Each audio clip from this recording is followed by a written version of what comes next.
नमस्कार, आपके साथ मैं हूं दीपशिखा भारद्वाज और आप देख रहे हैं न्यूज स्टेट। पहाड़ समाचार में आपका स्वागत करती हूं और चलिए बुलेटिन की शुरुआत करेंगे सबसे पहले बड़ी खबर के साथ। और ये बड़ी खबर है उत्तराखंड पंचायत चुनाव से जुड़ी।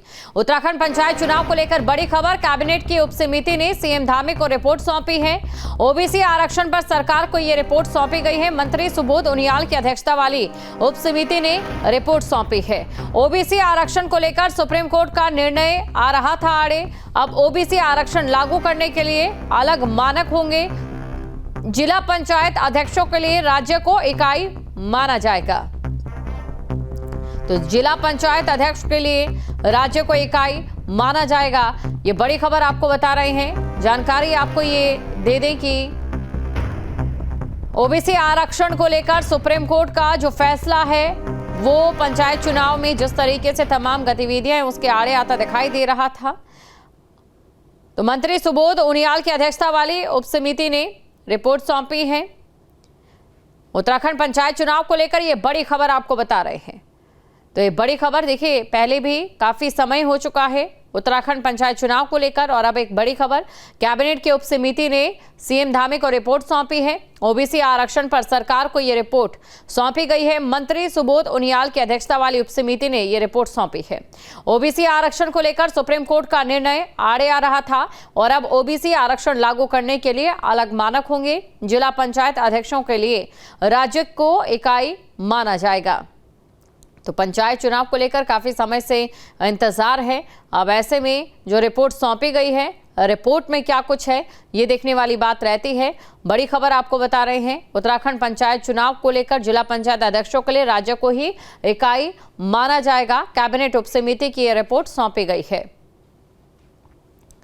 तो ओबीसी आरक्षण पर सरकार को रिपोर्ट सौंपी गई है। रिपोर्ट के मुख्य बिंदु क्या कुछ है और इसी के साथ आपको ये भी जानकारी दे दें, क्योंकि देखिए पंचायत चुनाव को लेकर काफी समय से तमाम जो चीजें हैं वो उत्तराखंड में चल रही है और काफी समय भी हो चुका है पंचायत चुनाव को लेकर। और ऐसे में आप कैबिनेट उप समिति रिपोर्ट सौंपी गई है। सीएम धामी को ये रिपोर्ट जो है वो सौंपी गई है। तो ओबीसी आरक्षण को लेकर सुप्रीम कोर्ट का एक फैसला है जो आड़े आ रहा था। ओबीसी आरक्षण पर अब सरकार को रिपोर्ट सौंपी गई है, जिसके बाद देखने वाली बात ये रहती है कि सरकार की ओर से अब आगे क्या कदम उठाए जाते हैं या किस दिशा में आगे सरकार बढ़ती हुई नजर आती है। तो बड़ी खबर आपको बता रहे उत्तराखंड पंचायत चुनाव को लेकर कैबिनेट की उप समिति ने सीएम पुष्कर सिंह धामी को रिपोर्ट सौंपी है। ओबीसी आरक्षण पर सरकार को यह रिपोर्ट सौंपी गई है। मंत्री सुबोध उनियाल की अध्यक्षता वाली उप समिति ने इस रिपोर्ट को सीएम पुष्कर सिंह धामी को सौंप दिया है। ओबीसी आरक्षण को लेकर सुप्रीम कोर्ट का निर्णय दरअसल आड़े आ रहा था और अब ओबीसी आरक्षण लागू करने के लिए अलग से मानक होंगे।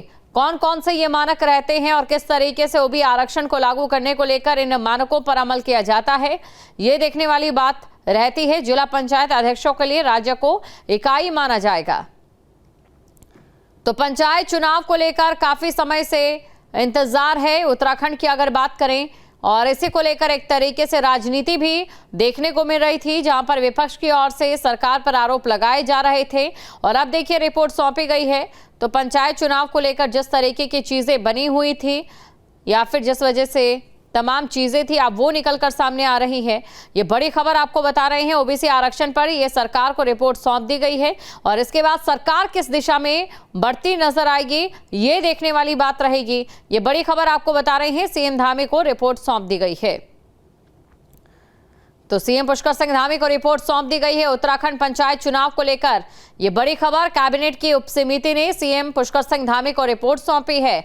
ओबीसी आरक्षण पर यह रिपोर्ट तैयार की गई है। दरअसल सुप्रीम कोर्ट का एक फैसला जो कि ओबीसी आरक्षण को लेकर था वो आड़े आ रहा था और इसी को लेकर क्या कुछ और रास्ता निकल सकता है, ये रिपोर्ट जो है वो तैयार की गई थी और इस रिपोर्ट को सरकार को अब सौंप दिया गया है। सीएम पुष्कर सिंह धामी को सौंप दिया गया है। अब ऐसे में पंचायत चुनाव में किस दिशा में आगे बढ़ती है सरकार, ये देखने वाली बात रहेगी। इससे पहले भी चुनावों को लेकर पंचायत चुनाव की अगर बात करें या ग्रामीण सरकार की बात करें, उसको लेकर बयानबाजी का जो माहौल है उत्तराखंड में जरूर देखने को मिला था। बड़ी खबर आपको बता रहे हैं और अब सीएम पुष्कर सिंह धामी को रिपोर्ट सौंप दी गई है। खबर पर अधिक जानकारी के साथ संवाददाता अजीत सिंह राठी हमारे साथ जुड़ चुके हैं। अजीत, तो देखिए रिपोर्ट सौंप दी गई है और इसी के साथ ये भी जानना चाहेंगे रिपोर्ट में क्या कुछ बिंदु हैं और जो मानक तय किए गए हैं उनके आधार पर किस तरीके से किस दिशा में आगे बढ़ेगी सरकार।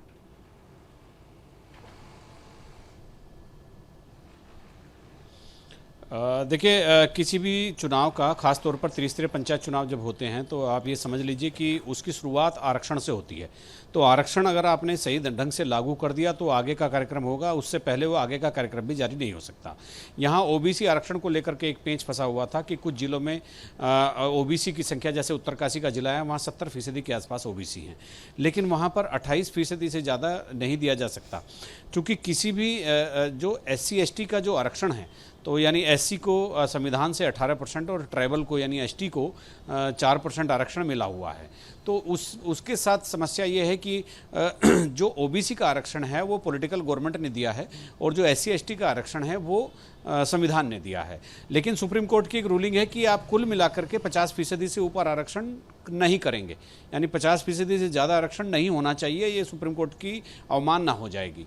तो कुछ ज़िले ऐसे हैं जैसे उत्तरकाशी का है, वहाँ पर 70% ओबीसी हैं, तो ओबीसी को 70% आरक्षण वहाँ नहीं दिया जा सकता वहाँ, और SC ST को वहाँ कम भी नहीं किया जा सकता।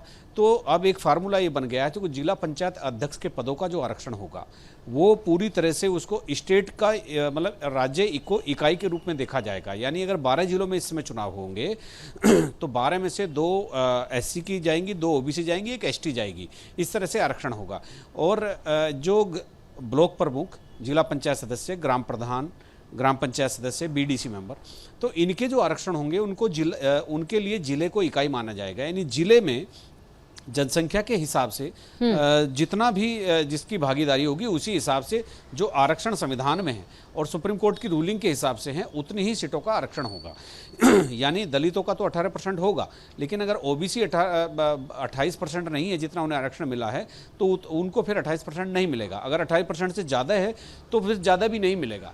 लेकिन चूंकि SC ST का आरक्षण संविधान से मिलता है तो उसमें कोई कटौती आप नहीं कर सकते। अगर बिल्कुल जनसंख्या ही, उनकी संख्या ही बिल्कुल कम हो गई तो तब एक मजबूरी बन जाती है। तो कुल मिलाकर ये जो आरक्षण का जो एक पेंच फंसा हुआ था, इसको सुबोध उनियाल हैं कैबिनेट मंत्री, एक उप समिति बनाई गई थी पिछली कैबिनेट में, उनकी अध्यक्षता में, उन्होंने अपनी रिपोर्ट आज मुख्यमंत्री को सौंप दी है। और जिला पंचायत अध्यक्षों के आरक्षण के लिए स्टेट जो है वो इकाई होगा, उसे यूनिट की तरह ट्रीट किया जाएगा, और इसके अलावा बाकी जिले स्तर पर होगा, जिले को इकाई माना जाएगा। तो ये परसों जो एक कैबिनेट होने वाली है उस कैबिनेट में इसको रखा जाएगा, और इस कैबिनेट को रखने के बाद कैबिनेट में रखने के बाद उसको अगर मंजूरी मिल जाती है तो चुनाव का रास्ता क्लियर हो जाएगा। जी बिल्कुल, और चुनाव का देखिए काफी समय से इंतजार भी है। शुक्रिया जी तमाम जानकारी को दर्शकों तक पहुंचाने के लिए। जहां भक्ति है हर शब्द में, कथाओं में छुपे हैं दिव्य रहस्य, और ज्योतिष देता है जीवन को दिशा। धर्म से जुड़ी हर बातों को जानने के लिए हमारे चैनल स्तुति को सब्सक्राइब करें। चैनल पर जाने के लिए इस लिंक पर क्लिक करें।